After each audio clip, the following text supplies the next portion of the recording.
Hello my dear friends and masters, welcome back to our channel oneness vegetarianism. నా పేరు స్వప్నేశ్వరి.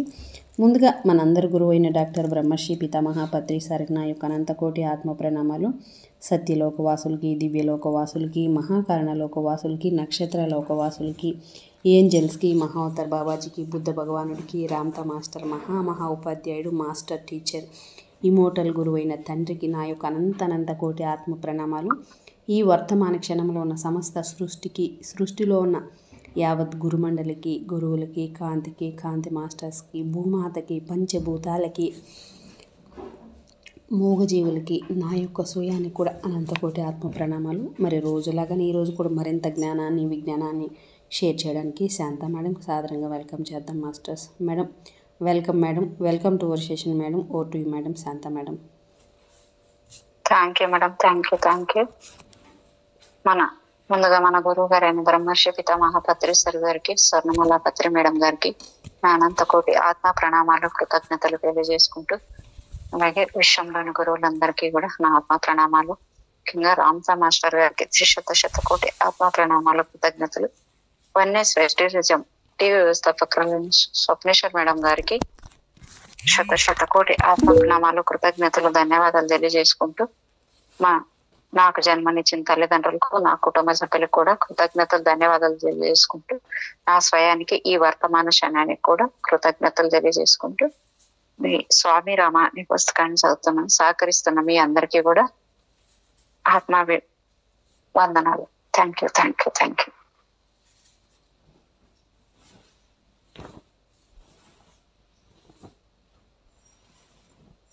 మొన్న 5వ అధ్యాయం అయిపోయింది మేడం. అక్కడ అంటే ఈ రోజు స్టార్టింగ్ కొంచెం చెప్పాలా మేడం? వెనకదేమన్నా అట్లేదు. ఓకే. హిమాలయ పరమ గురువులతో జీవనంలో స్వామీజీ దీని గురించి సోదాహరణంగా వివరించారు. 2 ప్రసిద్ధ మార్గాలు ఉన్నాయి. ఒకటి సర్వసంగ పరిత్యాగము, 2 లౌకిక మార్గము. నా దారి సర్వసంగ పరిత్యాగ మార్గము. ఎవరు ఈ రెండింటిని ఒకదానితో మరొకదాన్ని పోల్చి ఒకటి గొప్పదని మరొకటి తక్కువదని మాట్లాడకూడదు. సంసారంతో కూడి ఈ ప్రపంచంలో నివసిస్తూ పనిచేయడం అనే దారిని నేను ఖండించను. ఆ దారి జీవిత అవసరాలను సమకూరుస్తుంది, కానీ ఆ దారిలో ఎంతో సమయం వెచ్చించాలి. సర్వసంగ పరిత్యాగ మార్గంలో ఆధ్యాత్మిక సాధనకు ఎంతో సమయం ఉంటుంది, కానీ జీవిత అవసరాలైన తిండి, బట్ట, నివాసం లాంటివి పరిమితంగా ఉంటాయి. నిజమే కదా మేడం? ఎంత బాగుంది. ఇలాంటి అవసరాలకి సర్వసంగ పరిత్యాగి గృహస్థుల మీద ఆధారపడాలి. ఎవరైనా ఏ దారిలో వెళ్తున్నారనేది ముఖ్యం కాదు. నీతి, నిజాయితీ, విధేయత, సత్యశీలత, విశ్వాసం ఇవే ముఖ్యం. ఈ 2 మార్గాల్లోనూ కూడా అవే ముఖ్యమైనవి. ఈ నిర్దిష్ట సంఘటన నా జీవితానికి కొంత అపఖ్యాతి తెచ్చిపెట్టింది. ఎందుకంటే ప్రజలు స్వామీజీ అంటే ఎంతో ఉన్నత స్థానంలో అధిష్ఠించి ఆరాధన భావంతో కొలుస్తారు. వాళ్ళని దివి నుండి భూమికి దిగివచ్చిన దేవతలుగా భావిస్తారు. భారతదేశంలో స్వామి అంటే ప్రపంచానికి ఆవల ఉండే మహనీయుడని, అతనికి ప్రాపంచిక స్వాధీనత ఏమీ ఉండకూడదని, లౌకిక ప్రపంచం బంధాలకి అతడు అతీతంగా ఉండాలని కోరుకుంటారు. ఇలాంటి అంచనాల వల్లే స్వాతిశయంతో ఇలాంటి దారిలో నివసించే వారిని ఎంతో మందిని చూశాను. పాశ్చాత్య మనస్తత్వ శాస్త్రవేత్తలు సన్యాసం, ముఖ్యంగా బ్రహ్మచరం అనేది సన్యాసంలో ఓ పిచ్చి చేష్ట అనడం. ఇక్కడ 6వ అధ్యాయము శ్రీరామ పథంలో పయనం. శంకరాచార్యగా ఉండే స్వాముల పేర్ల చివర ఉత్తరాదిలో అయితే ఆనంద అని, దక్షిణాదిలో అయితే ఇంద్ర అని ఉంటుంది. కొత్తగా సన్యాస దీక్ష తీసుకున్న స్వామి రామాకి బాబాజీ స్వామి రామానంద లేక స్వామి రామేంద్ర అనే 2 పేర్లలో ఏది పెట్టకపోవడం కొంచెం వింతగా తోచింది. బాబాజీ శంకరాచార్య క్రమానికి తనని పరిమితం చేయలేదని వారికి తెలుసు. రామానుజాచార్యుల వర్గానికి చెందిన స్వాములు కూడా ఆయనను తమ సంస్కృతికి చెందిన వారిగానే పేర్కొన్నారు. వాళ్ళ సాంప్రదాయంలో ఆనంద, దాస, దేశిక లేదా ఆచార్య అనే పేర్లను చివర ఉంచుతారు. ఆచార్యుల సమూహంలో బాబాజీ అని, బాబా ధర్మదాస్ అని వ్యవహరించేవారు. ఈ పద్ధతులను అనుసరించినట్లయితే బాబాజీ బోలేకి స్వామి రామదాస్ అని గాని, బాబా రామదాస్ అని గాని తోటి సోదర గురువులకు పెట్టినట్టే స్వామీజీకి కూడా పేరు పెట్టేవారు. తన సన్యాస ప్రస్థానాన్ని ఋషికేశ్ ఉత్తరాన 30 మైళ్ళ దూరంలో గంగా నది 2 పాయలైన అలకనంద, భాగీరథి కలిసే చోట ఎందుకు ప్రారంభించారా అని స్వామీజీకి కూడా ఆశ్చర్యంగా ఉంది. ఇక్కడ రామాలయం ఉంది. అంతకు మించిన ప్రత్యేక పవిత్రత ఇక్కడ మరేదీ లేదు. లోతైన హిమాలయాల్లోని బద్రీనాథ్, కేదారీనాథ్ వెళ్లే యాత్రికులు దారిలో ఇక్కడ ఆగి తమ పితృదేవతలకు తర్పణాలు వదిలి పిండ ప్రదానాలు చేసి శ్రీరాముల వారిని దర్శించుకుని వెళ్తారు. అయితే బాబాజీ చేసే ప్రతి పనిలోనూ ఒక అర్థం ఉంటుందని ఆయనకు తెలుసు. తనకి స్వామి రామ అనే పేరుని ఎందుకు పెట్టారో, తనకు స్వామి రామ అనే పేరు పెట్టడం ద్వారా ఏం బోధించదలుచుకున్నారో, తనను దేవప్రయాగ దగ్గర సన్యాసిగా తిరిగి అవతరింపజేయడానికి గల కారణం ఏమిటో అర్థం చేసుకోవడానికి ప్రయత్నించారు. ఒకరోజు ఆయన బాబాజీని, నేను ఏ సంప్రదాయంతో బాహ్య ప్రపంచంలోకి అడుగు పెట్టాలి, నన్ను నేనెలా పరిచయం చేసుకోవాలి అని అడిగారు. బాబాజీ, నీ అంత్యక్రియలు దేవప్రయాగలో నిర్వహించాను. నీ గతం గతించిపోయింది. ప్రపంచంలో నీ గుర్తింపు, నీ మతము, నీ ఆధ్యాత్మిక గుర్తింపు అన్నీ గతించిపోయాయి. అన్ని సాంప్రదాయాల దృష్టిలో నువ్వు చనిపోయావు. నీ దృష్టిలో అన్ని సాంప్రదాయాలు గతించిపోయాయి. సాంప్రదాయాలన్నీ మతం అనే మత్తును తాగుతున్నాయి. చూడలేదా అవి నిన్ను ఎంత ఇబ్బంది పెట్టాయో అన్నారు. సాంప్రదాయం అన్నా, ఆచారం అన్నా అది నీ సొంత విషయం కాదు. నీటిలో ఉండే చేపకి నీరు సొంతం కాదు, అది దాని జీవనాధారం. సంప్రదాయం నుండి ఆధ్యాత్మిక శక్తిని, జ్ఞానాన్ని పొందుతావు. అది ఒక జ్ఞాన ప్రవాహం. అనేది అనేక ప్రవాహాల కలయికతో ఏర్పడ్డ ఈ ప్రవాహం అనంత ప్రాణకోటికి తన జ్ఞానాన్ని అందిస్తుంది. ఎంతో మంది ఋషుల, సాధువుల కృషి వల్ల ఏర్పడిన జ్ఞాన ప్రవాహానికి విడిగా స్వతంత్రంగా ఒక సంప్రదాయం అంటూ ఏదీ లేదు. ఒక సాంప్రదాయం మరో సాంప్రదాయం నుండి విడిపోయినప్పుడు అది ఆరాధించే వ్యవస్థగానైనా మార్పు చెందుతుంది లేదా విలుప్తమైపోతుంది. నువ్వు అన్ని సాంప్రదాయాలను ఆచరించాలి, అయినా ఏ సాంప్రదాయానికి బానిసవు కాకూడదు. కైలాస పర్వతం నీ నివాసం. రాముడికి సేవ చేయడానికి, ఆ రాముని ప్రపంచానికి సేవ చేయడానికి, శ్రీరామచంద్రుల పని చేయడానికి నువ్వు పుట్టావు. రాముని అడుగు జాడల్లో నడిచి రామునిలాగా త్యాగపూరితమైన మార్గంలో ప్రయాణాన్ని పూర్తి చేసేంత వరకు నీ నివాసానికి వెళ్లే హక్కు నీకు లేదు. రామరాజ్యం భారతదేశానికో లేక భారతీయుల కోసమో పరిమితమైనది కాదు. మొత్తం ప్రపంచం కోసం ఆయన పరితపించాడు. మానవులని, మానవేతరులని ఒకే రకంగా ప్రేమించాడు. పెద్దలు పిన్నల మధ్య, ధనిక పేదల మధ్య, మనుషులు జంతువుల మధ్య వారధిని నిర్మించి శిథిలమైన మనసులకు సాంత్వన చేకూర్చాడు రాముడు. ఇది చెబుతూ స్వామీజీ తన కథనాన్ని ఆపి, ఆ ఉద్దేశంతో తిరిగి రావడం వల్ల నేను అనిర్వచనీయమైన స్వేచ్ఛానుభూతిని పొందాను. నాలో బోలే బాబా చనిపోయాడు, సదాశివ భారతి చనిపోయాడు, జగద్గురు శంకరాచార్య చనిపోయాడు. నేనిప్పుడు ఎలాంటి ముద్ర లేని స్వామి రామగా జన్మించాను. ఇది తెలిసి నేనెంతో ఆనందించాను. జన్మించిన తర్వాత కూడా ఈ రామ తనని సృష్టించిన జగజ్జనని వరపుత్రుడైన బాబాజీ అంతరంగంలో ఆయన మానస పుత్రుడిగానే ఉండిపోతాడు. ఈ సృష్టికర్త ఈ రామాని బాహ్య ప్రపంచంలోకి పంపినప్పుడు అతని మనసులో ఒకే ఒక భావం ఉంటుంది. పెద్దలు, పిన్నలు, సంపన్నులు, బీదలు, మనుషులు, మృగాల మధ్య వారధి నిర్మించిన శ్రీరాముడు భగ్న హృదయాలకు ప్రశాంతతని ప్రదర్శించిన చారిత్రక పురుషుడైన శ్రీరామచంద్రుని అడుగుజాడల్లో ఆయనకు ఉత్పన్నమైన ఈ రాముడు నడుస్తాడు. ఇప్పటి నుండి నేను ద్విలోక సంచారిని. అటు నా గురువు గారిలో ఉండే ప్రపంచంలోనూ ఉంటాను, ఇటు బయట ప్రపంచంలోనూ సంచరిస్తుంటాను. అయోధ్య నుంచి శ్రీలంక దాకా శ్రీరాముని మార్గాన్ని అనుసరించమని బాబాజీ స్వామికి చెప్పారు. అలాగే ఏ దేవాలయానికి వెళ్ళాలో, అక్కడ ఎలా సాధన చేయాలో కూడా చెప్పారు. చివరిగా ఈ మాటలతో ఆయన తన ఆదేశాలను అందజేశారు. ప్రస్థానం ప్రారంభించే ముందు అన్ని గ్రంథాల్లోకి ఎంతో ముఖ్యమైన ఆచరణీయమైన రామాయణాన్ని చదువు.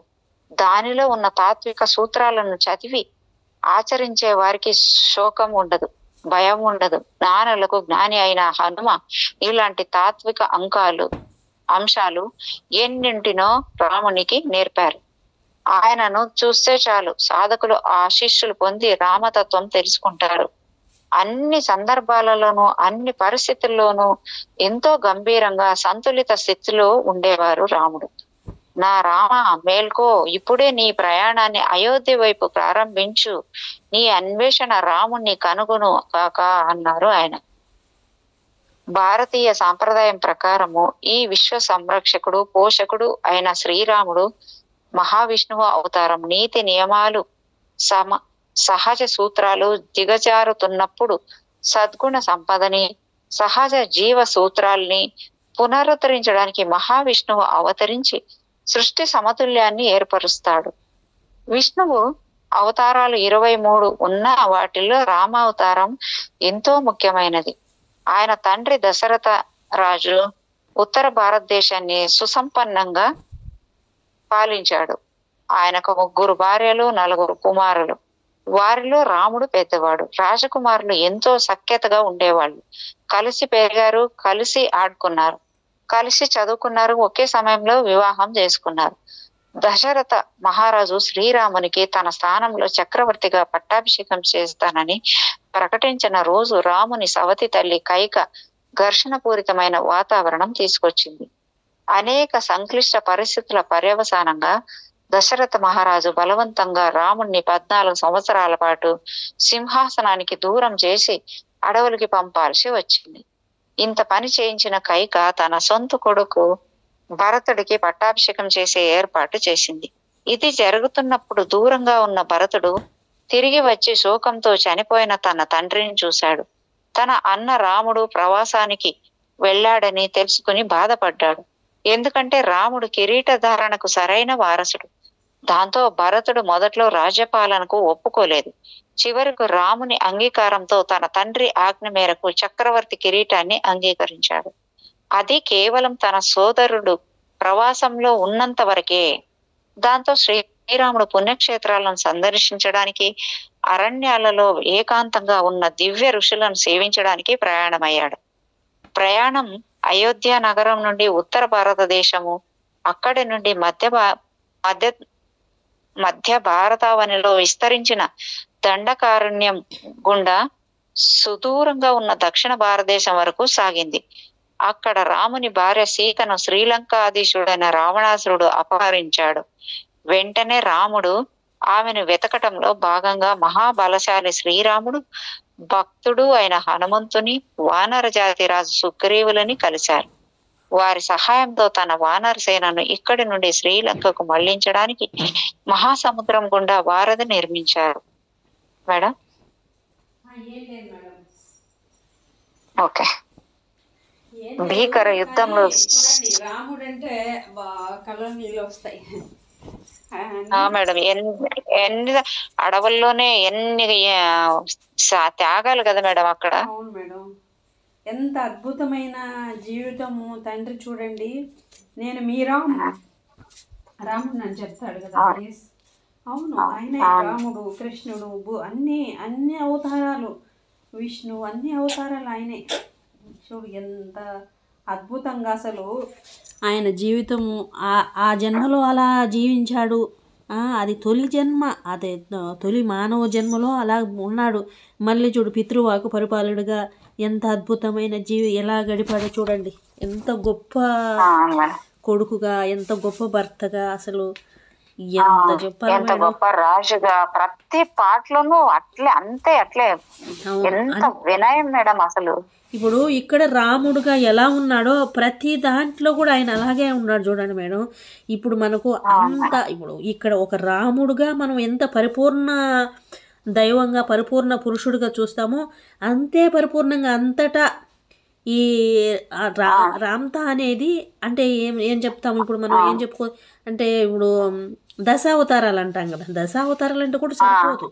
ఇన్ఫినిట్గా ఇక్కడ ఇన్ఫినిట్గా ఉంటూ అన్ని అవతారాల్లో అంతే పరిపూర్ణంగా, అంతే ప్రేమతో, అంతే దయతో తండ్రి ఎంత అద్భుతమైన జీవితాన్ని గడిపి మనందరికీ ఆ జ్ఞానాన్ని ఇచ్చాడో చూడండి. ఎంత చెప్పుకున్నా తక్కువే అవుతుంది పాపం తండ్రి గురించి. చూడండి, బంగారు తండ్రి మన కోసమే వచ్చాడు కదా, మన కోసమే వచ్చాడు తండ్రి.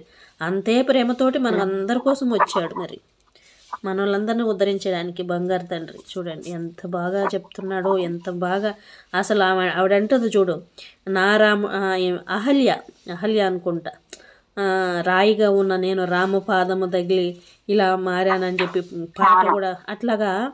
ఇంకా ఆవిడ ఇంకొక ఆమె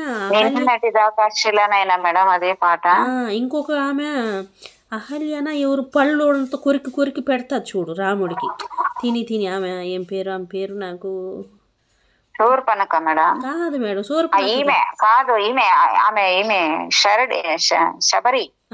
శబరిమాత. అలాంటి తండ్రి, బంగారు తండ్రి చూడు. నా రాముడికి ఎట్టుంటుందో ఏమో అని అవన్నీ రుచి చూసి బాగుంటాయా లేవని పెడతారు చూడండి. అది కదా ఎంత అద్భుతమైన భక్తి కూడా, ఆ పారవశ్యం చూడండి మేడం ఆమెకు. నా రాముడు ఎలా తింటాడంటే ఆయన స్వీకరిస్తున్నాడు. నా ఎంగిలి అనేసి ఆయన అనుకోలేదు, కానీ పక్కన లక్ష్మణుడు అన్నాడు. ఆమె భక్తి చూడండి, ఆమె ప్రేమను చూశాడు ఆయన. అవును, ప్రేమే మేడం, ప్రేమే కదా. ఆయన మీద ప్రేమతోటి చేస్తుంది కదా ఆమె పాపం. అదే కదా. ఎంగిలి ఎక్కడ మేడం, ఎంగిలి కాదు, ఏం కాదు అక్కడ, వ్యక్తి కాదు అక్కడ, శరీరం కాదు, ఓన్లీ ఆ కాన్షియస్. ఆ కాన్షియస్ తో ఆ ప్రేమే తండ్రి అందరి పట్ల చూపించింది ప్రేమే. అంత ప్రేమను పొందింది చూడండి. ఎక్కడ మేడం మీరు ఈ భూమి మీద ఎక్కడికి వెళ్ళినా రాముడు అంటే ఎంత ప్రేమ భక్తి ఉంటది ఎవరికైనా. అవును మేడం, అసలు రామాలయం లేని ఊరే లేదు మేడం అసలు. అవును, మరి కృష్ణుడు ఇంత ఉన్నా కూడా ఎందుకో మరి రాముడికి ఉన్నంత ఆదరణ ఆయనకు లేదు. అవును నిజమే, నాకు తెలిసి. అవును నిజమే మేడం. ఒక్కొక్క అవతారంలో ఒక్కొక్క రకంగా ఉంటది కదా మేడం, అది ఏదైనా. అదే, అవును ఆయన నేర్పించడానికే వచ్చాడు కదా మేడం. కానీ మనము ఆయన్ని గుళ్ళో రాయిగా పెట్టేసి దాన్ని పూజ చేస్తున్నా వదిలేస్తున్నాము అన్నట్టుంది. అక్కడ తత్వాలు నేర్చుకోవాల్సింది నేర్చుకోకుండా ఉన్నాము అన్నట్టు నాకు అర్థమైంది. అవును మేడం, అవును. కళ్ళలో నీళ్ళు వస్తాయి మేడం నిజంగా. అసలు బాధ కాదు, ఆనందంతో. రాముడు అంటే అంతే, రామ అంటే ప్రతి దానిలో రామ అంటే ఇక్కడ కూడా చూడండి మీకు ఆ అక్షరాలు. రామ్తా అంటే ఆ అక్షరాలు రా అనేదానికి, ఏ అనేదానికి, మా అనేదానికి, ప్రతి దానికి ఒక మీనింగ్ ఉంటుంది. అది పేరు కాదు, అది వ్యక్తి కాదు, అది ఒక మహాశక్తి, విశ్వం అంతే, అది యూనివర్స్. అవును మేడం, ప్రతి ఒక్క అక్షరంకి ఒక్కొక్కటి చెప్పారు. నేను కూడా విన్నాను మేడం మొన్న. బాగుంది చాలా. అలాంటిది అంత జ్ఞానము, అంత ఫ్రీక్వెన్సీ ఆ తండ్రి మన కోసం అలాంటి మహానుభావుడు వచ్చి చెప్తున్నాడు కదా మనకి. అవును మేడం, నిజం. ఇప్పుడు కూడా నేర్చుకోకపోతే ఇంకా ఏమి లేదు మేడం. ఎందుకు మేడం మళ్ళీ జన్మ ఎందుకు, అసలు ఈ బతుకొద్దు, ఈ జీవితం వద్దు అన్నట్టు ఉందా, వేస్ట్ మేడం. అసలు మనం బ్రతకడం వేస్ట్ అవును. అసలు అన్నం తినడం వేస్ట్ మేడం. తిని ఉండడం, భూమి తిని బలాదూరుగా ఏమో చెప్తారు కదా, అట్లాగా ఒక జంతువు. వాటికన్నా కొన్ని అంతకన్నా దారుణం, దరిద్రం. మనం ఇంక చెప్పడానికి పేరు లేదు. వినకపోతే మనం ఇంకా అర్థం చేసుకోకపోతే మనలే కదా. ఎవరి కోసం చెప్తాను, మన కోసమే కదా. Okay madam, thank you madam.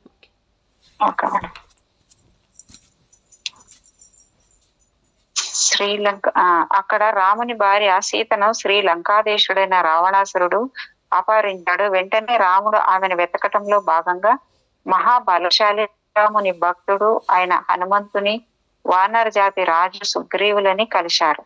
వారి సహాయంతో తన వానర సేనను ఇక్కడి నుండి శ్రీలంకకు మళ్లించడానికి మహాసముద్రం గుండా వారధి నిర్మించాడు. భీకర యుద్ధంలో శ్రీరాములు వారు రావణుని జయించిన తర్వాత తన ప్రియమైన సీతను కాపాడాడు. అయోధ్యని వదిలి శ్రీలంకకు చేరే వరకు శ్రీరాముడు సాగించిన ప్రయాణం శ్రీరామయానం అయింది. మానవ జీవన గమనంలోని ఉన్నత విలువల కోసం, ప్రకృతి కోసం, అన్ని జీవరాశుల సంక్షేమం కోసం, వ్యక్తిగత ఆనందాలను త్యాగం చేసిన ఒక ఆదర్శవంతమైన పురుషుడి కథ రామాయణం. ఎంతో కష్టకాలంలో కూడా ఏమాత్రం కలవరపాటు లేని వదనంతో విషమ పరిస్థితులన్నింటినీ, చక్రవర్తి ప్రకటనను, దేశ బహిష్కరణని రెంటిని సమానమైన భావోద్వేగంతో తీసుకున్నాడు. ఆయన ప్రేమకు అతని సోదరులు ఎలా పాత్రులయ్యారో అలానే పేద ప్రజలు కూడా ఆయన ప్రేమను పొందారు. ఆయన చేసిన మరో గొప్ప పని రెండు సంస్కృతుల మధ్య, రెండు జాతుల మధ్య, రెండు ఆచారాల మధ్య వారధిని నిర్మించాడు. ఈ అదృశ్య యోధుడు ఒకానొకప్పుడు తాను జయించిన శత్రువులను సైతం మిత్రులుగా మార్చుకొని వారికి శాంతిని, శ్రేయస్సును కలుగజేయడానికి శ్రమించేవాడు. ఆయన రాజాదిరాజా అయిన అయోధ్య వీధుల్లో నిరుపేదల కష్టాలను పట్టించుకోవడానికి సమయాన్ని కేటాయించేవాడు. ఆయన ప్రవాసంలో ఉన్న రావణాసురుడిలాగా శత్రువులను జయించగల బలశాలి. కానీ ఆయన రాజ్యసభలో ప్రజల ముందు నిస్సహాయుడుగా కూర్చుని వాళ్ల కోరిక ప్రకారం సీతను అడవికి పంపాడు. ప్రతి క్షణం ఆయన ధర్మాన్ని నిలబెట్టాడు. ఉన్నతమైన సమాజాన్ని నిర్మించడానికి కావలసిన విలువను కాపాడాడు. శ్రీరామ కార్యాలు దోషరహితం. అందుకే ఆయన జీవితంలోనే ఆయన్ని అందరూ దేవుడి అవతారమని శ్లాఘించారు. ఆయన సంచరించిన ప్రదేశాలను పుణ్యక్షేత్రాలుగా పరిగణిస్తారు. ఆయన అయోధ్య నుండి శ్రీలంక దాకా నడిచిన మార్గం ఆధ్యాత్మిక ఆచరణకి, తపస్సాధనలకి ఎంతో ముఖ్యమైన ప్రదేశాలుగా పరిగణించబడుతున్నాయి. గ్రంథాలలో చెప్పబడినట్లు పుణ్యక్షేత్రాల సందర్శన వల్ల భక్తునికి శోకం, భయం తొలగి స్వేచ్ఛ లభిస్తుంది. తద్వారా తీర్థయాత్రలకు శాంతము, మనోధైర్యము, సాంత్వన చేకూరుతాయి. ఆధునిక అయోధ్య సరయూ నది ఒడ్డున ఉంది. బెనారస్ లాగానే ఇక్కడ కూడా వందలాది దేవాలయాలు ఉన్నాయి. కొన్ని దేవాలయాలు మేడం సరయూ నది ఒడ్డున ఇది అయోధ్య.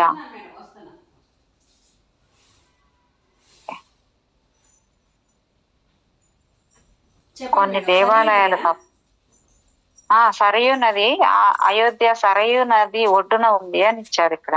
అవునవును మేడం, సీతాయనంలో కూడా వచ్చింది కదా మేడం. ఓకే, నేనైతే కొంచెం మర్చిపోయానేమో, వినలేదు. విన్నాను, మర్చిపోయినట్టున్నాను మేడం. నాకు గుర్తుంది మేడం. ఓకే, బెనారస్ లాగానే ఇక్కడ సరయూ నదిలోనే ఈ మీనాక్షి, సీతామాత, వీళ్ళ చెలికత్తులు వీళ్ళంతా సరయూ. అవును మేడం, రోజు స్నానానికి వెళ్ళే వాళ్ళంట. అక్కడ ఆమె లంక పోయిన తర్వాత కూడా వీళ్ళు ఆమె కోసం ప్రార్థన చేసేవాళ్ళంట, ఆడవాళ్ళందరూ వెళ్ళి నదిలోకి. అవునవును అమ్మ, అదే ఏమంటాము, ఆ జ్వాల పెడితే జ్వాల పెట్టుకుని చేసేవాళ్ళు కదా. అదే ఇదంతా చదివాను మేడం. ఓకే, కొన్ని అంటే ఆధునిక అయోధ్య సరయూ నది ఒడ్డున ఉంది. బెనారస్ లాగానే ఇక్కడ కూడా వందలాది దేవాలయాలు ఉన్నాయి. కొన్ని దేవాలయాలు తప్ప చాలా వరకు శ్రీరామచంద్రమూర్తి, సీతాదేవి, హనుమంతుని ఆలయాలే. బెనారస్ ని గణేష్ మహారాజు భైరవమూర్తి పరిరక్షిస్తున్న రీతిగా ఆంజనేయ స్వామి ఈ పవిత్ర నగరానికి రక్షకులుగా ఉన్నారు. దీని అంతర్ముఖ ప్రవేశానికి హనుమంతుని దయతోనే అనుమతి లభించాలి. బాబాజీ సూచనల ప్రకారం స్వామీజీ లక్ష్యం అయోధ్య కనక్ భవన్ లో ప్రత్యేక పుణ్యక్షేత్రంగా వెలిసిల్లిన సీతా సమేత శ్రీరాముడికి తన భక్తి ప్రణామాలను సమర్పించడం. వారక్కడికి హనుమంతుల వారి మార్గనిర్దేశంలో మాత్రమే వెళ్ళగలరు. బాల్యంలోనూ యువకుడిగా ఉన్నప్పుడు చాలా సార్లు తన గురువు గారితో స్వామీజీ అయోధ్యను సందర్శించారు. దాంతో అక్కడున్న ఆశ్రమంలోని సాధువులందరూ వీరికి బాగా తెలుసు. అంతేకాక వారికి స్వామీజీ హఠయోగంలోను, ప్రాణాయామంలోను నిష్ణాతులని కూడా బాగా తెలుసు. దాంతో వీటిని నేర్పమని వారెక్కడ అడుగుతారోనని స్వామీజీ భయపడి ఆశ్రమాలకు దూరంగా ఉండి సాధ్యమైనంత వరకు ఎలాంటి సందడి లేకుండా ఉన్నారు. ఆ మేరకు అయోధ్యను చేరగానే నిశ్శబ్దంగా సరయూ నది ఒడ్డున జీవిస్తూ అప్పటికప్పుడు ఎవరు ఏ ఆహారం ఇచ్చినా సరిపెట్టుకుని సందడి లేకుండా తన సాధనను కొనసాగించాడు. తన గురువు గారు చెప్పినట్లు రాముని వద్దకు చేరడానికి అయోధ్యపురి రక్షకుడు, నిర్దేశకుడు అయిన హనుమంతుని గురించి తీవ్రంగా ధ్యానించడం మొదలు పెట్టారు. అది 30 రోజుల పాటు చేయాల్సిన ధ్యానం. స్వామీజీ నామజపంతో పాటు ప్రతిరోజు స్వామీజీ హనుమాన్ గారు అనే హనుమంతుని మందిరానికి వెళ్తుండేవారు. ఆ 30వ రోజు ధ్యానాన్ని పూర్తి చేసి ఈనాటికి ఆగస్టు మాసం వచ్చేసింది. భారతీయ క్యాలెండర్ ప్రకారం అది శ్రావణ మాసం ఋతుపవనాలు తీవ్రంగా ఉండే నెల. ముఖ్యంగా ఆ రోజు వర్షం మొత్తం నగరాన్ని ముంచేస్తుందా అన్నట్టు కురుస్తోంది.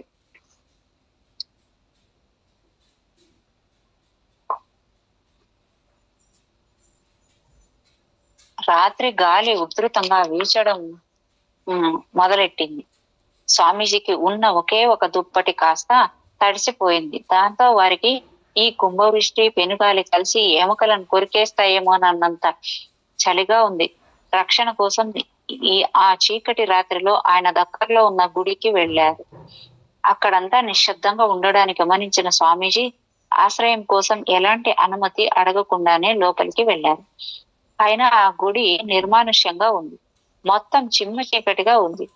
పెనుగాలి నుంచి రక్షణ కోసం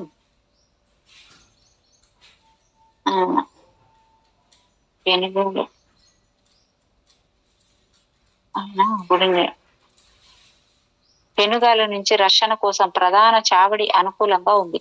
దాంతో స్వామీజీ చావడిలోకి వెళ్లి కూర్చున్నారు. కానీ ఆ గుడి నిర్మానుష్యంగా లేదు. ఆ గుడిని కాపలా కాస్తున్న వ్యక్తి ఒక మూల కూర్చుని మెరుపు వెలుగులో స్వామీజీని చూసి ఆయన దగ్గరకు వెళ్లి, మీరు ఎవరు, ఇక్కడికి ఎందుకు వచ్చారు అని అడిగాడు. స్వామీజీ మాట్లాడటం ద్వారా తన వ్రతాన్ని భగ్నం చేయదలుచుకోలేదు. సైగల ద్వారా చెప్పదలిచారు. కానీ వాళ్ళిద్దరూ చీకట్లోనే ఉన్నారు. దాంతో ఆ కాపలాదారుడు ఎలాంటి సమాధానం రాకపోయేసరికి స్వామీజీని దొంగగా భావించి గట్టిగా అరుస్తూ ఆయన్ని తన దగ్గరున్న లాఠీతో కొట్టసాగారు. దాంతో గుడి దగ్గరలో ఉన్న పూజారి మరి కొంతమంది లాంతరు తీసుకొని గుడిలోకి పరిగెత్తారు. నదీ తీరంలో తపస్సు చేస్తున్న స్వామీజీ వీరేనని వాళ్ళు గుర్తుపట్టి జోక్యం చేసుకుని కాపలాదారుణ్ణి ఆపారు. కానీ స్వామీజీకి అప్పుడే తీవ్రంగా గాయపడ్డారు. కాపలాదారుడు పూజారి జరిగిన సంఘటనకు క్షమాపణ చెప్పగా స్వామీజీ చేతు 3 వేళ్లను పైకి చూపారు. కానీ ఎవరూ అర్థం చేసుకోలేదు. వారి గాయాలు తుడిచి కట్లు కట్టి ఆయనపై పొడి దుప్పటితో కప్పారు. తెల్లారి వాతావరణం ప్రశాంతంగా మారినప్పుడు వారు తిరిగి నది ఒడ్డుకు చేరుకున్నారు. 3 రోజుల తర్వాత స్వామీజీ తన ధ్యానాన్ని పూర్తి చేశారు. కాకతాళీయంగా ఆ రోజు మహామంగళారతి అయ్యింది. ఆ రోజు లక్షలాది మంది భక్తులు ఆంజనేయుని ఆలయానికి వెళ్లి పూజలు చేస్తారు. అలాగే స్వామీజీ రోజు వెళ్లి హనుమాన్ గారు కూడా భక్తులతోటి కిటకిటలాడిపోతుంది. అలాగే స్వామీజీ రోజు వెళ్లే హనుమాన్ గారు కూడా భక్తులతో కిటకిటలాడిపోతుంది. ఈ భక్త సమూహాన్ని చూసి ఆయన ఎంతో భక్తి శ్రద్ధలతో నమ్మకంతో ఇక్కడికి వచ్చిన వాళ్ళందరూ ఆంజనేయుని దీవెనలతో భక్తులుగా మారినవారు. నిజానికి ఆంజనేయుడు భగవంతుడికి ఆరాధించిన దానికి వచ్చే భక్తుల రూపంలో ఉత్తపడుతున్నారు.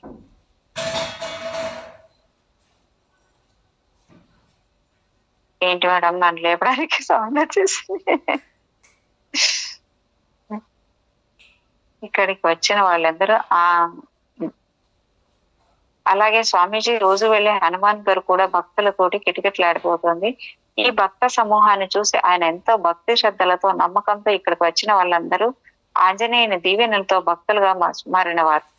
నిజానికి ఆంజనేయుడు భగవంతుడిని ఆరాధించడానికి వచ్చే భక్తుల రూపంలో ఉత్తమవుతున్నారు అనుకున్నారు. దాంతో ఆ దివ్య స్వరూపుణ్ణి పూజించడానికి దేవాలయాల్లోకి వెళ్లాల్సిన అవసరం లేదని, వారి శక్తి నగరం అంతా వ్యాపించి అందరికీ మార్గాన్ని చూపిస్తూ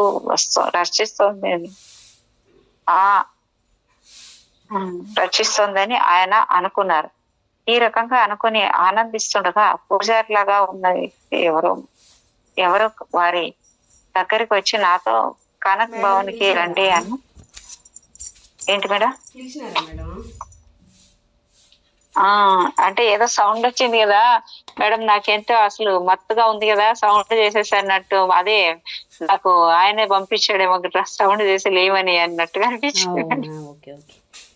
పిల్లలు ఎండ బయట బాగా ఎండ ఉంది, చిన్న ఎండ కాదు, ఎండకు తట్టుకోలేక ఊగిరిచిపోతున్నాయి. అందుకని కింద కుళాయి కాడ నీళ్ళు తేమంటే కొంచెం పోసేసి వచ్చిన పొనుకొని. ఓకే.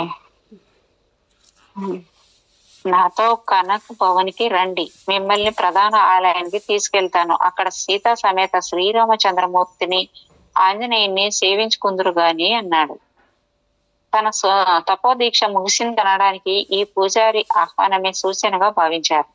స్వామీజీ కనక్ భవన్ అక్కడికి కాస్త దూరంలో ఉంటుంది. ఆ పూజారి ఆ స్థల ప్రాముఖ్యతని గురించి ఆయనకు తెలియజేశారు. అక్కడ విశేషాల గురించి చెప్తూ ఒకసారి ఆ ఆలయాన్ని సందర్శించే సమస్త భక్తులు శోకాలు కలిగిపోతాయని వివరిస్తున్నాడు. దారిలో పూజారి కొనవలసిన పూజా సామగ్రి జాబితా తీసి చెప్తున్నాడు. తన వద్ద డబ్బు లేదని చెప్పగానే ఆయన కాస్త నిరాశ చెంది వేరే విషయం మాట్లాడడం మొదలు పెట్టారు.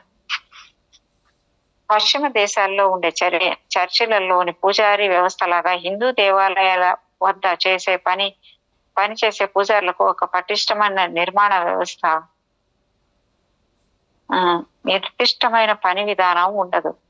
పెద్ద పెద్ద గుళ్ళల్లో అధికారికంగా నియమింపబడిన పూజారులు ఆలయానికి వచ్చి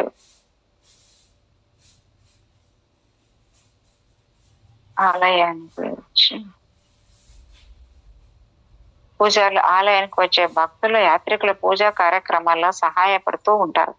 కానీ ప్రధాన ఆలయం చుట్టూ ఎన్నో మందిరాలు ఉంటాయి. అక్కడున్న పూజారులు వాళ్ళ పరిచయం చేసుకుని ప్రధాన దేవాలయానికి తీసుకెళ్తూ దారిలో పూజా సామగ్రిని కొనడానికి ఆలయం ప్రవేశాన్ని సులభతరం చేయడానికి సహాయపడుతుందంటారు. ఈ విషయంలో యాత్రికులు ప్రేమతో ఏమైనా సమర్పించుకుంటారు గాని స్థానిక భక్తులు స్వామీజీలు ఏమీ ఇవ్వరు. ఎందుకంటే సన్యాసుల వద్ద ఎక్కువ డబ్బు ఉండదు. స్థానికులకు గుడికి వెళ్లే దారులు ఎలాగో తెలుసు. తనతో చేస్తున్న ఈ పూజారిని వాళ్లలో ఒకరిగా భావించారు స్వామీజీ. దాంతో ఆయన సహాయంతో వెళ్ళడానికి కాస్త మొహమాట పడ్డారు. అయితే ఆ పూజారి వాగుడు ఏ స్థాయిలో ఉందంటే ఆయన ఏం చెబుతున్నారో అర్థం చేసుకోవడానికి స్వామీజీకి బొత్తిగా సమయం చిక్కడం లేదు. ఆయన మాట్లాడుతూ మధ్యలో హఠాత్తుగా విషయాన్ని మార్చేస్తున్నాడు. బహుశా ఆయనకి మతి స్థిమితం లేదేమోనని స్వామీజీ భరించాల్సి వచ్చింది. రాముడి గురించి మాట్లాడుతున్నప్పుడు స్వామీజీ అతనికి మీరు ఎప్పుడైనా అయోధ్యలో ఉన్నారా అని అడిగాడు. అప్పుడు ఆయన తనని తాను ప్రశంసించుకోవడం మొదలు పెట్టాడు. తనకు ఈ నగరం అంతా కొట్టిన పిండి అని చెప్పాడు. తాను స్వామీజీ రాముని సన్నిధికి ఎలా చేర్చగలడో చెప్పాడు.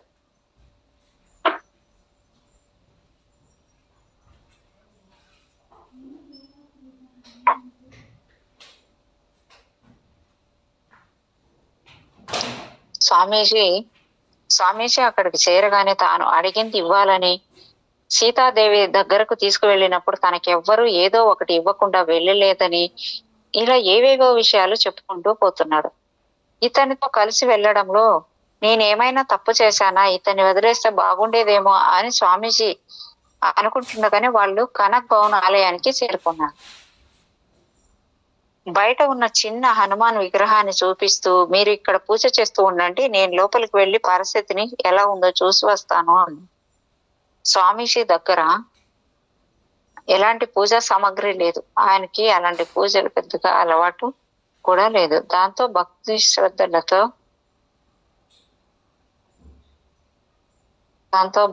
శ్రద్ధలతో హనుమాన్ విగ్రహం ముందు నించున్నారు.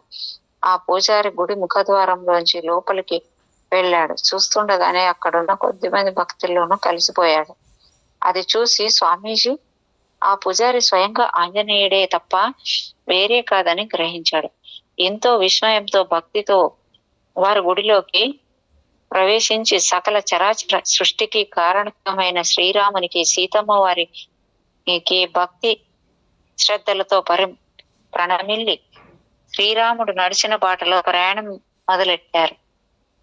ఈ సంఘటన గురించి స్వామీజీ 1992లో కుమావు హిమాలయాల్లో ఎక్కువ కాలం గడిపే మార్మికమైన తన గురుప్రాత ఆయన నాన్తీన్ బాబాతో తన అనుభవాలు విస్తరిస్తున్నప్పుడు నాకు ఈ విషయం చెప్పాడు. నాన్తీన్ బాబా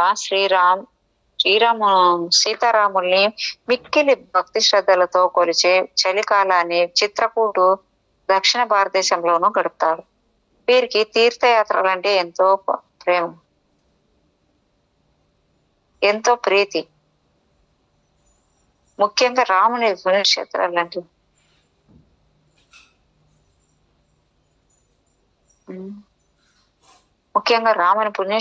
లాంటి ఎంతో మక్కువ తన కొన్నిసార్లు తన ప్రయాణంలో ఈ క్షేత్రాలుంటే ఆగి హిందీలో ఉన్న రామాయణాన్ని, కొన్నిసార్లు సంస్కృత రామాయణాన్ని పారాయణ చేసి కానీ వెళ్ళారు. నాన్తీన్ బాబా చెప్తుండేవారు, మనం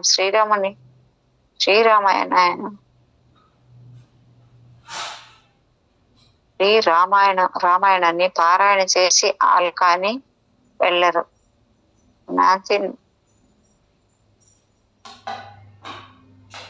మనం శ్రీరామాయణ పారాయణ మొదలుపెట్టిన క్షణాన ఆంజనేయ స్వామి సూక్ష్మ రూపంలో అక్కడికి వచ్చి కూర్చొని వింటారట. అయోధ్యపురిని వదిలినప్పుడు రాముడు నడిచిన మార్గంలో వెళ్ళడం అంటే నాన్తీన్ బాబా గారికి ఎంతో ఇష్టమైన తీర్థయాత్ర. తనతో ఆ ప్రయాణం చేయడానికి స్వామీజీని ఆయన చాలా సార్లు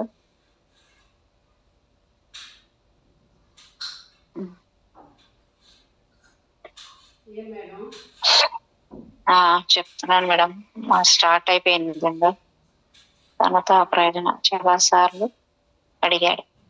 కానీ స్వామీజీకి ఆ విషయం పట్ల ఎన్నడూ ఉత్సాహం చూపలేదు. బాబాజీ గారి సూచన ప్రకారం అయోధ్యకి వెళ్లి ఈ పుణ్యక్షేత్రంలో ఆంజనేయ స్వామిని సీతారాముల దీవెనలు పొందిన తర్వాతే వారికి దీని ప్రాముఖ్యత అర్థం కావడం ప్రారంభించింది. పూజారి వేషాతనంలో ఉన్న ఆంజనేయ స్వాముల వారిని కలపడం వల్ల వారి హృదయాలు ఎంతో ఉత్సాహంగా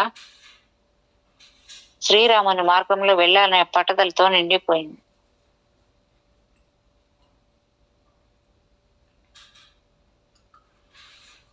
అది కూడా తాను నాన్తీన్ బాబాతో వెళ్ళవాలని ఆశించారు. నాన్తీన్ బాబా ఈ శ్రావణ మాసంలో శ్రీరాముడు అయోధ్య నుండి అడవులకి వెళ్ళేటప్పుడు మొట్టమొదటి సందర్శించిన చిత్రకూట్లోనే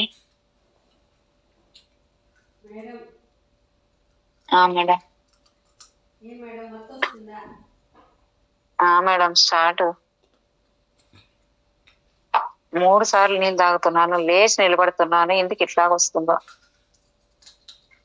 దీని ప్రాముఖ్యత ప్రారంభించింది. పూజారి వేషధారణలో ఉన్న ఆంజనేయ స్వాముల వారిని కలవడం వల్ల వారి హృదయం ఎంతో ఉత్సాహంతో శ్రీరాముని మార్గంలో వెళ్ళాలనే పట్టుదలతో నిండిపోయింది. అది కూడా తాను నాన్తీన్ బాబాతో వెళ్ళగలనని ఆశించారు. నాన్తీన్ బాబా ఈ శ్రావణ మాసంలో శ్రీరాముడు అయోధ్య నుండి అడవులకి వెళ్ళేటప్పుడు మొట్టమొదట సందర్శించిన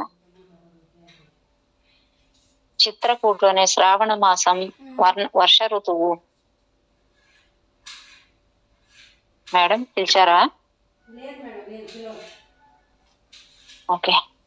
శ్రావణ మాసం వర్ష ఋతువు పూర్తయ్యే వరకు ఉండి అప్పుడు దక్షిణ భారతదేశానికి వెళ్తానని స్వామీజీకి బాగా తెచ్చి, స్వామీజీ రైల్లో బస్సులో కాలినడకన ప్రయాణించే వెళ్తే చిత్రకూట్ని 1 రోజులో చేరుకోగలరు. కానీ వారు అలా వెళ్ళదలుచుకోలేదు. ఎందుకంటే శ్రీరాముల వారు ఆ దారంతా పాదరక్షలు లేకుండానే నడిచారు.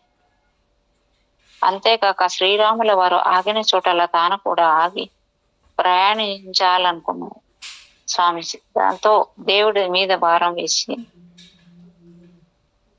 ఆయన చేయగలిగిందల్లా నాందిన్ బాబా చిత్రకూటు నుంచి వెళ్లే లోపల అక్కడికి చేరుకోగలగడం. ఆయన మొట్టమొదట ఆగిన నందిగ్రామ్ గురించి చెప్తూ, స్వామీజీ ఇక్కడ గాలిలో కూడా వంచనకి స్థానం లేదు, ఎలాంటి కపటం లేకుండా 14 రోజులు ధ్యానం చేస్తే దురాశ నుంచి, స్వార్థం నుంచి తప్పనిసరిగా స్వేచ్ఛ లభిస్తుంది. అదృష్టవంతుడైన యోగ సాధకునికి బలమైన దురాశ నుంచి, స్వార్థం నుంచి తప్పనిసరిగా స్వేచ్ఛ లభిస్తుంది. అదృష్టవంతుడైన యోగ సాధకుడికి బలమైన అంతరంగం ఏర్పడి నిస్వార్థంతో ప్రేమ తమ కర్తవ్యాలను నెరవేరుస్తాడు అని చెప్పారు. అప్పటిదాకా ఒక పవిత్ర స్థలం గురించి గాని, దాన్ని సందర్శించాలన్న ప్రాముఖ్యత గురించి గాని, అక్కడ చేయవలసిన సాధన గురించి గాని ఇంత బలంగా విప్పి చెప్పినట్లు నేను వినలేదు. అప్పటికి 13 ఏళ్ల నుండి నేను పశ్చిమ దేశాల్లో నివసిస్తున్నాను. దాంతో స్వామీజీ విలక్షణమైన గుర్తింపు పట్ల నాకు అంతగా అవగాహన లేదు. పాశ్చాత్య దేశ ప్రజల్లో చాలా మంది ఆయన్ని సంపూర్ణ ఆరోగ్య విషయంలో మార్గదర్శకత్వం వహించే ఒక ఉన్నతమైన వ్యక్తిగా చూస్తారు. నేను అమెరికాకి వచ్చినప్పటి నుండి ఆయన తన నాడీ వ్యవస్థ మీద, గుండె మీద అసాధారణమైన నియంత్రగల యోగి అని, ఆరోగ్యం దేహ నిర్మాణానికి, వ్యవస్థకి సంబంధించింది.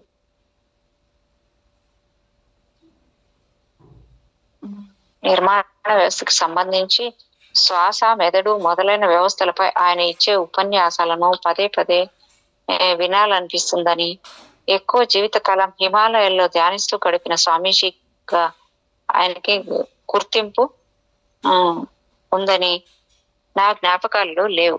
పశ్చిమాన ఆయన ఇచ్చిన సందేశం, నీ అంతరంగంలోకి వెళ్ళు, నిన్ను నువ్వు దర్శించుకో, ప్రాణకోటి మూలాధారమైన భగవంతుడు నీ హృదయంలోనే ఉదయిస్తాడు. హిమాలయన్ ఇన్స్టిట్యూట్ ఆధ్వర్యంలో హిమాలయాల్లోని పవిత్ర ప్రదేశానికి, పవిత్ర స్థలాల గురించి నేరుగా నాతో ఏనాడో మాట్లాడలేదు. 1983లో కైలాస పర్వతం గురించి స్వామీజీ నాతో చెబుతున్నాడు. స్వామీజీ వారి గురుదేవులు, వారి పరమ గురువులు అక్కడ ఉండడం వల్ల అది ఆయనకి ఎంతో ప్రత్యేకమైందని, దేవత ప్రత్యక్ష దర్శనం ఇచ్చిన విషయాన్ని నాతో పంచుకున్నప్పుడు ఆయన తన ఉద్వేగాన్ని నాతో పంచుకుంటున్నారనుకున్నాను. అప్పట్లో ఆయన అక్కడ ఉండడం వల్ల స్వామీజీకి దేవి దర్శనం కావడం వల్ల మాత్రమే వారికి అదెంతో ప్రత్యేకమైనదని మాత్రమే నేను అనుకున్నాను. కానీ 1992లో దుర్వాస మహాముని గురించి, ఉజ్జయిని రక్షణలో ఆ ముని పాత్ర గురించి స్వామీజీ రక్షణలో ఆ ముని పాత్ర గురించి స్వామీజీ నాతో చెప్పిన విషయాల్ని తరచి చూస్తుంటే ఈ ఆధ్యాత్మిక ప్రదేశాల పట్ల నాకున్న అవగాహనతో కొత్త కోణాలు సంతరించుకుంటున్నాయి. దుర్వాస మహామునిని కలిశానని చెప్పిన తర్వాత కొన్ని రోజులకు స్వామీజీ శ్రీరాముని వారి దారిలో తన ప్రయాణం గురించి చెప్పారు. అయోధ్య తర్వాత మొట్టమొదటి మజిలీ అయిన నందిగ్రామం నేను పుట్టిన గ్రామానికి 50 మైళ్ళు లోపు దూరంలో ఉంటుంది. ప్రాచీన వ్రాతపతులు, ప్రాచీన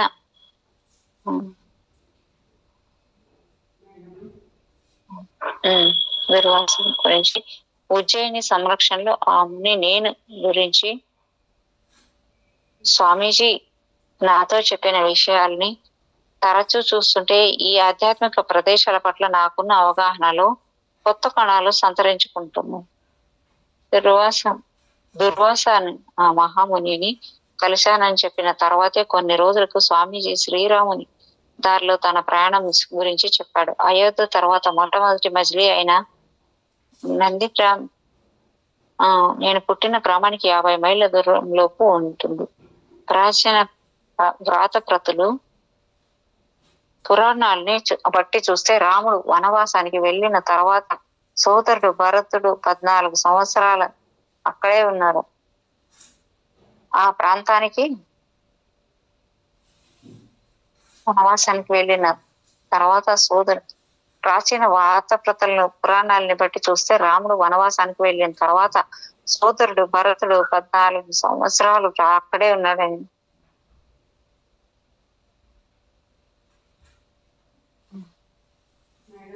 ఆ ప్రాంతంలో మేడం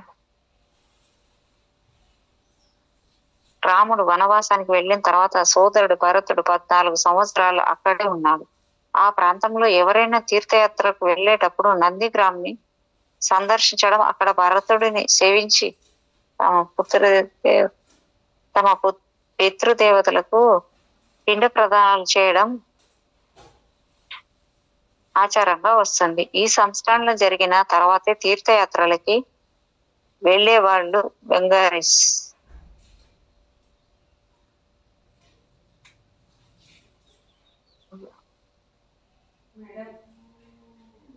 మేడం 1 minute మేడం, ఇది PDF బయటకు వెళ్ళిపోయింది.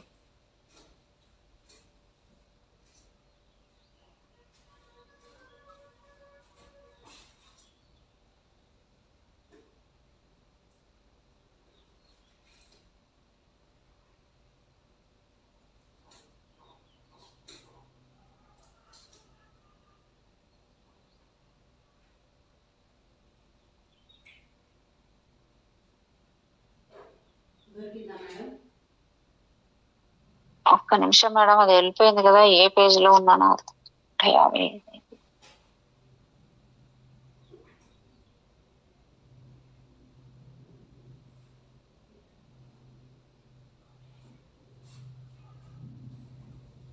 దుర్వాస మహాను కలిసి అని చెప్పిన కొన్ని రోజులకు స్వామీజీ శ్రీరాముని దారిలో తన ప్రయాణం గురించి చెప్పారు. అయోధ్య తర్వాత మొట్టమొదటి మజిలీ నందిగ్రామ్ నేను పుట్టిన గ్రామానికి కాదు.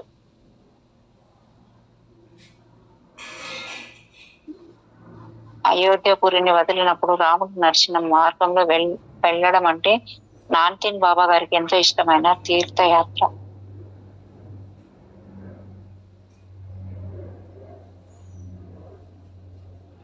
తనతో వస్తున్న ఈ పూజారిని వాళ్ళలో ఒకరిగా భావించారు. ఇదంతా అయిపోయింది.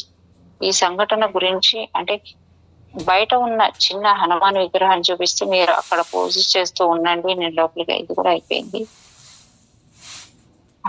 అప్పటిదాకా స్వామీజీ పవిత్ర స్థలం గురించి గాని, దాన్ని సందర్శించాలన్న ప్రాముఖ్యత గురించి గాని, అక్కడ చేయవలసిన సాధన గురించి గాని ఇంత బలంగా చెప్పినట్టు నేను వినలేదు. అప్పటికి 13 ఏళ్ల నుండి నేను పశ్చిమ దేశాల్లో నివసిస్తున్నాను. దాంతో స్వామీజీ విలక్షణమైన గుర్తింపు పట్ల నాకు అంతగా అవగాహన లేదు. పాశ్చాత్య దేశ ప్రజల్లో చాలా మంది ఆయన్ను సంపూర్ణ ఆరోగ్యం విషయంలో మార్గదర్శకత్వం వహించే ఒక ఉన్నతమైన వ్యక్తిగా చూస్తారు. నేను అమెరికాకు వచ్చినప్పటి నుండి ఆయన తన నాడీ వ్యవస్థ మీద, గుండె మీద అసాధారణమైన నియంత్రణ గల యోగి అని, ఆరోగ్యము దేహ నిర్మాణ వ్యవస్థకి సంబంధించి శ్వాస, మెదడు మొదలైన వ్యవస్థలపై ఆయన ఇచ్చే ఉపన్యాసాలను పదే పదే వినాలనిపిస్తుంది. ఎక్కువ జీవితకాలం హిమాలయాల్లో ధ్యానిస్తూ గడిపిన స్వామీజీకి ఆయనకు గుర్తింపు ఉందని నా జ్ఞాపకాలలో చెప్పారు. నా జ్ఞాపకాల్లో లేవు. పశ్చిమాన ఆధునికత సందేశం నీ అంతరంగంలో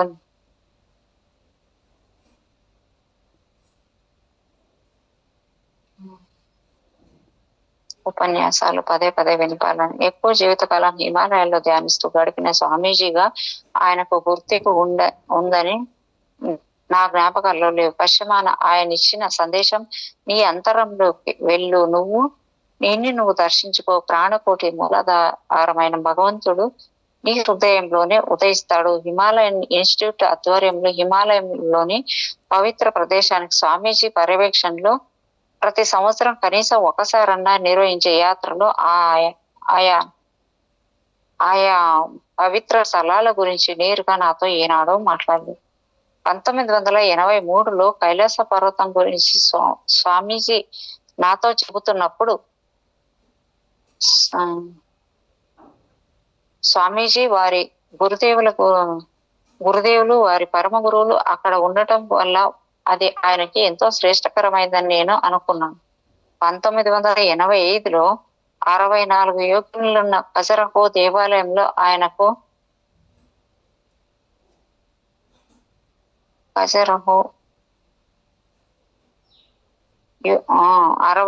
యోగినులున్న ఖజరహో దేవాలయంలో ఆయనకు దేవత ప్రత్యక్ష దర్శనం ఇచ్చిన విషయాన్ని నాతో పంచుకున్నప్పుడు ఆయన తన ఆ ఉద్వేగాన్ని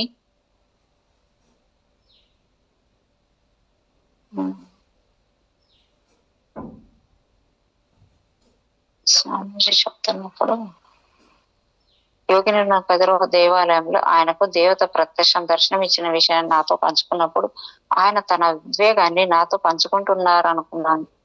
అప్పట్లో ఆయన అక్కడ ఉండటం వల్ల స్వామీజీకి దేవి దర్శనం కావడం వల్ల మాత్రమే వారికి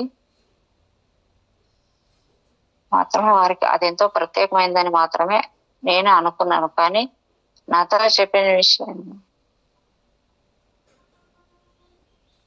ప్రత్యేకమైందని మాత్రమే నేను అనుకున్నాను. కానీ 1992లో దుర్వాస మహాముని గురించి ఉజ్జయిని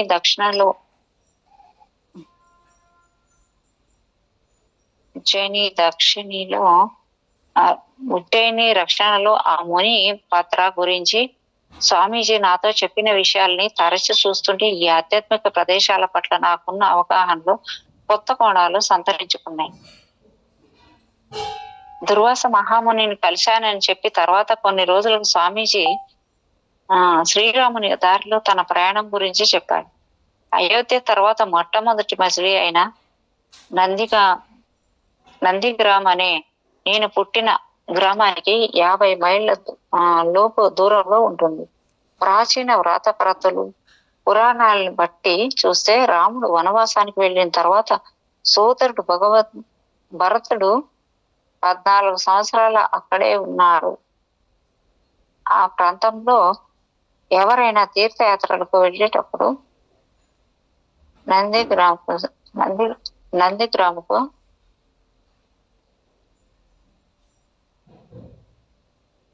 నందిగ్రాము నేను పుట్టిన గ్రామానికి 50 మైళ్ళ లోపు దూరంలో ఉంటుంది. ప్రాచీన వ్రాతపరతుల పురాణాన్ని బట్టి చూస్తే శ్రీరాముడు వనవాసానికి వెళ్ళిన తర్వాత సోదరుడు భరతుడు 14 సంవత్సరాలు ఇక్కడే ఉన్నాడు. ఆ ప్రాంతంలో ఎవరైనా తీర్థయాత్రలకు వెళ్ళేటప్పుడు నందిగ్రామాన్ని సందర్శించడం కోసం అక్కడ భరతుని సేవించి తమ పితృదేవతలకు పిండ ప్రదానం చేయడం గయా ఇంకా భారతదేశము నలుమూలల తూర్పున ఉన్న పూరి దక్షిణాన ఉన్న రామేశ్వర పశ్చిమాన ఉన్న ద్వారక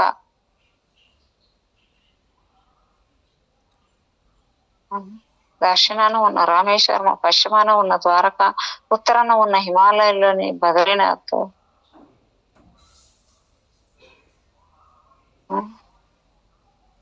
పశ్చిమాన ఉన్న ద్వారకా ఉత్తరాన ఉన్న హిమాలయాల్లోని బద్రీనాథ్ కేదార్నాథ్ వంటి ముఖ్యమైన యాత్రా స్థలాలకు వెళ్తారు. నేను ఎప్పుడు నందిగ్రాముని ఇంటికి ఆధ్యాత్మిక ప్రాముఖ్యత ఉందని అనుకోలేదు. నేను నందిగ్రామ్కి వెళ్ళాను కానీ అది అంత విశేషమైనది కాదు. యవ్వనంలో ఉన్నప్పుడు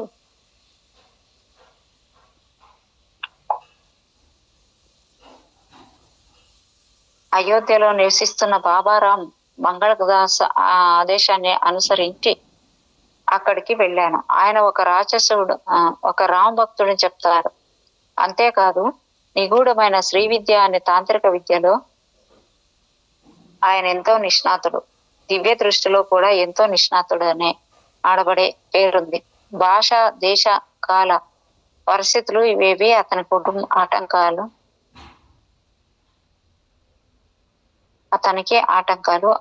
కావు. బ్రతికున్న వాళ్ళతోనైనా చనిపోయిన వాళ్ళతోనైనా ఆయన మాట్లాడగలుగుతారు. ఆయన మనువు మనస్సు బాగుంటే గొప్ప ఆత్మలైన వేద ఋషులు, జగద్గురు అబ్రహం,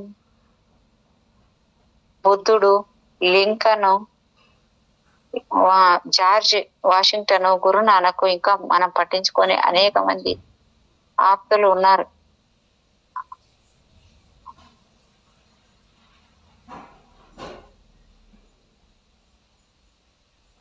ఆయన మాట్లాడగలిగారు. ఆయన మనసు బాగుంటే గొప్ప ఆత్మలైన వేద ఋషులు, బుద్ధుడు, Abraham Lincoln, George Washington, Guru Nanak, ఇతర మనం పట్టించుకొని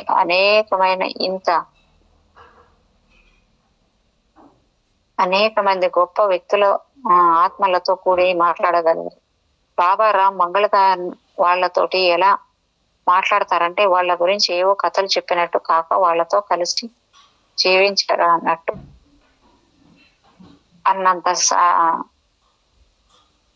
అన్నంత సయోధ్యతో మాట్లాడతారు. ఆయన తరచుగా తన సూక్ష్మ శరీరంతో ప్రపంచవ్యాప్తంగా ఉన్న పవిత్ర స్థలాలను సందర్శిస్తుంటారని, అలాగే గొప్ప గొప్ప ఆత్మలు కూడా అయోధ్యలోని ఆయన విషయాలన్నీ తన శిష్యులతో పంచుకోగా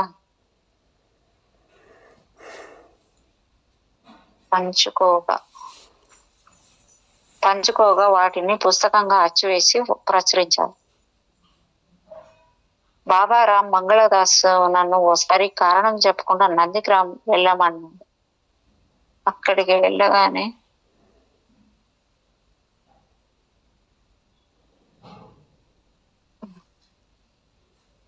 బాబా రామ్ మంగళదార్ నన్ను ఓసారి కారణం చెప్పకుండా నందిగ్రామ్ వెళ్ళమన్నాడు. అక్కడికి వెళ్ళగానే పూజారులందరూ నా చుట్టూ చేరారు. నేను యాత్రికుని కానని తెలుసుకోవడంతో నా దగ్గరికి శ్రాద్ధ కర్మలు చేయించడానికి వచ్చిన పండిట్ల ఉత్సాహం అంతా నీరుగారిపోయింది. అప్పటికి కొంతమంది పండిట్లు వచ్చిన నన్ను కేశఖండనం చేయించుకోమని బలవంతంగా ఉత్సాహం అంతా నీరు గారిపోయింది. ఇప్పటికే కొంతమంది పండిట్లు వచ్చి నన్ను కేశఖండనం చేయించుకోమని బలవంత పెడుతున్నారు. సహజంగా అక్కడ యాత్రికులు కేశఖండనం చేయించుకొని పుష్కరిణిలో స్నానం చేసి పితరులకు పిండ ప్రదానం చేస్తుంటారు. బాబా రామ్ మంగళదాస్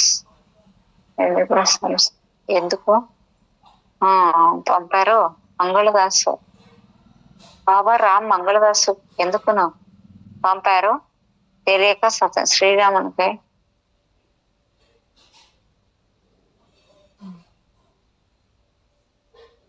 బాబా రామ్ మంగళదాస్ ఎందుకు పంపారో తెలియక నేను అక్కడ లక్ష్యరహితంగా తిరిగాను. నేను తిరిగి ఆ సాధువు దగ్గరికి వెళ్ళినప్పుడు నీ ఆత్మ శ్రీరామునిపై భరతుడు చూపించిన ప్రేమామృతంతో పునీతమైంది అన్నారు. ఆ సమయంలో ఈ వ్యాఖ్యలో ఎలాంటి అర్థము నాకు స్ఫురించలేదు. కొన్ని సంవత్సరాల తర్వాత స్వామీజీ నందిగ్రామ్ గాలిలో వంచనకి స్థానం లేదు, ఎలాంటి కపటం లేదు మేడం. మేడం చెప్పండి మేడం. అయిపోయింది లేదు. స్వార్థం లేకుండా అక్కడ సాధన చేస్తే దురాశ నుంచి విముక్తి లభిస్తుంది అని అంటే నాకెందుకో ఆశ్చర్యం వేసింది. నాకు అక్కడ ఎలాంటి ప్రత్యేకత లేదనిపించింది. అందువల్ల స్వామీజీని నేను ఈ ప్రదేశంతో పితృదేవతలకు ఈ అనుబంధం ఎలా కలిగింది, కానీ ఆధ్యాత్మిక మార్గాన్ని అన్వేషకులు దీన్ని ఒకవైపు విశేషమైన ప్రదేశంగా ఎందుకు చూడటం అని అడిగారు. మేడం ఇదొక్క పారా ఉంది మేడం, చదువుతానండి. రాముడు అడవికి వెళ్ళినప్పుడు ఆయన తండ్రి దశరథ మహారాజు శోకంతో మరణించాడు. శ్రీరాముని సోదరుడు భరతుడు తండ్రి అంత్యక్రియలు కర్మపిండ ప్రదానాలు చేయాల్సిన వాడు. భరతుడు తండ్రి మరణం తర్వాత నందిగ్రామంలో నివసించడం వల్ల తన తండ్రి కర్మలు ఇక్కడే చేశాడని నమ్ముతారు. ఆ విధంగా పూర్వీకుల శ్రాద్ధ కర్మల కోసం ప్రజలు నందిగ్రామ్ని ఎంచుకున్నారు. ఒక ఆదర్శవంతమైన పుత్రుడు, ఆదర్శవంతమైన రాజు అయిన భరతుడు ఇక్కడ యోగిగా మారి కఠోర సాధన తీవ్రమైన తపస్సు చేసింది. ఆ, తపస్సు చేశాడు. సమస్త కోరికలు ఆ ఆశల నుంచి విముక్తి పొందిన మహాత్ములలో భరతుడు ఒకడు. రాముడి కోసం తన జీవితాన్ని త్యాగం చేసిన 14 ఏళ్లు పరిపాలించిన తర్వాత మళ్ళీ ఆయన తన అన్నగారికి నీ రాజ్యం అడగలేదు. నందిగ్రామంలో ఉన్నప్పుడు ఆయన వశిష్ఠులు, జూబాలి వంటి మహాశయులతో కొంచెం కలిసి ఉండేవారు. ఆ రకంగా నందిగ్రామం దాని చుట్టూ ప్రక్కల ప్రాంతాలు ఆధ్యాత్మిక శక్తి, స్వీయ క్రమశిక్షణ, నిస్వార్థము, ప్రేమ, దయాగుణాలతో విరాజిల్లుతూ ఉండేది. ఇక్కడ ఎవరైనా సాధన చేస్తే ఎలాంటి ప్రయత్నము లేకుండా త్వరగా వారి మనసులు రాముడి పట్ల భరతుడికి ఉన్నంత ప్రేమతో నిండిపోతుంది. ఈ గ్రంథాలలో వివరించినట్లు గొప్ప యోగి అయిన భరతుని 14 ఏళ్లు నిద్రపోకుండా తమ తపోదీక్షను కొనసాగించారు. అందువల్ల నందిగ్రామం ప్రత్యేకంగా యోగ నిద్ర సాధనకు ఎంతో అనుకూలమైంది. ఈసారి పోతే నందిగ్రామంకి వెళ్ళి చూడండి madam. Okay madam, thank you madam. Thank you so much madam. మీకు నా